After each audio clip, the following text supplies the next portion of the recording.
Reply দিতে যাই দেখি যে মানে চাইনিজ ছবি কি আর। তো ওই হিসাবে আমি কয়েকদিন কথা বলছি, পরে আবার ও বলছে যে আমাকে পছন্দ করে, লাইক করে, মানে বিয়ে করতে চায়। পরে আমি বলছি আমাকে বিয়ে করতে হলে বাংলাদেশে আসতে হবে। পরে ও বলছে যে আচ্ছা যাম, কিন্তু আমি বিশ্বাস করিনি, তাই কি আর অত দূর থেকে এখানে আসা যায়?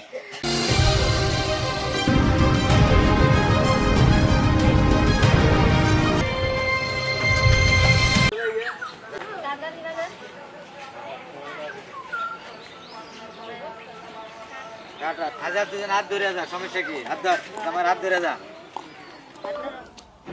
到中国住下去，中国可以我工作，但是这边我语言不通，工作不了。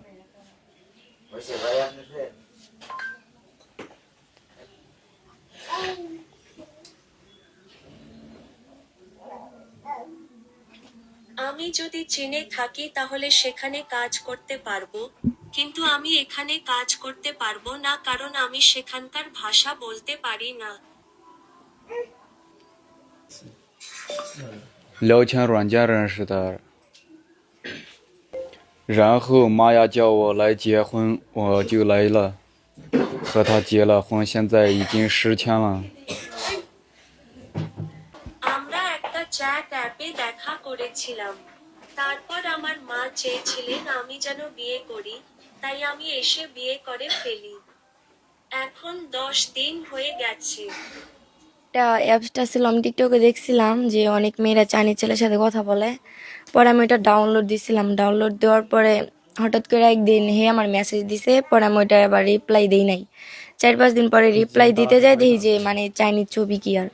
তো ওই হিসাবে আমি কয়েকদিন কথা বলছি, পরে আবার ও বলছে যে আমাকে পছন্দ করে, লাইক করে, মানে বিয়ে করতে চায়। পরে আমি বলছি আমাকে বিয়ে করতে হলে বাংলাদেশে আসতে হবে। পরে ও বলছে যে আচ্ছা যাম, কিন্তু আমি বিশ্বাস করিনি, তাই কি আর অত দূর থেকে এখানে আসা যায়? পরে হলো কয়েকদিন আমি কথা বলি নাই, পরে হঠাৎ করে একদিন আমি লাইন আসছি, পরে অনেকগুলো মেসেজ দ্বারা এতদিন কই আসিলা, কই তুমি? পরে আমি বলছি যে আমার আর মেসেজ টেসেজ দিয়েন না, বাংলাদেশে আমার বাপে ভালো ছেলে দেখছে, আমি ওখানে বিয়ে করি। পরে আমার সাথে রাগারাগি দেখাইছে যে তুমি কয়জনকে বিয়ে করতে চাও, আমাকে না তোমার বাবা মা যাকে পছন্দ করে তাকে? পরে আমি বলছি যে আমার বাবা মা এখন খুশি হয়ে যাকে দিবে আমি তাকে। কয় না না আমি আসবো। পরে ও সেদিন রাত্রে অনলাইনে টিকিট কাটছে, অনলাইনে টিকিট কাটার পরে পরের দিন রাত 9:30 আমাদের বাংলাদেশ এয়ারপোর্টে আসছে। মানে ও আমার এই টিকিটের ছবি তুলে পাঠাইছে, তাও আমি বিশ্বাস যাই নাই। এয়ারপোর্টে এসে ছবি তুলে পাঠাইছে, তাও বিশ্বাস যাই নাই। যখন আমাদের বাংলাদেশ এয়ারপোর্টে আইসা একটা ভাইয়ার আদা কথা বলাইছে, পরে বিশ্বাস গেছি। তারপরে আব্বু আম্মু মাইনা নিব না, বাড়ি থেকে নামাই দেবে, এরকম ওরকম। তারপরে 2-3 দিন পর আরেকটা আপুর মাধ্যমে ওরা আমাদের বাড়িতে আসছে লোকেশন হিসাবে। তারপরে সবাইকে জানানোর পর আমাদের বিয়ে দেওয়া হয়েছে। যেহেতু আমার জন্য আসছে, তাকে তো আর ফিরিয়ে দেওয়া যাবে না, এর কারণে আমি সম্পত্তি দিয়েছি, এর কারণে আমরা বিয়ে করে নিছি। এরা মনে করেন যে সম্পর্ক যে করছে, বুঝছেন, আমি প্রথমবার মেনে নেই নাই যে আমার একটাই মেয়ে, আমি অত দূরে দেব না।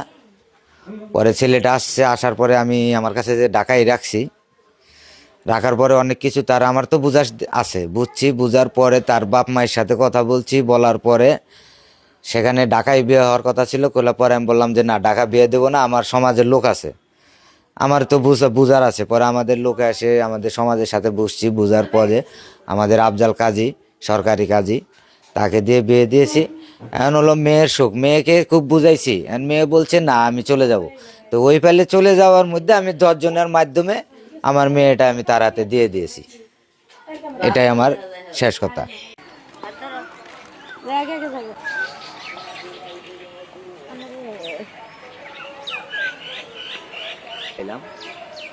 কিন্তু তারপরে ছেলের বাপ মায়ের সাথে কথা বলছিলাম, তো এইটাই ওইটুকু একটু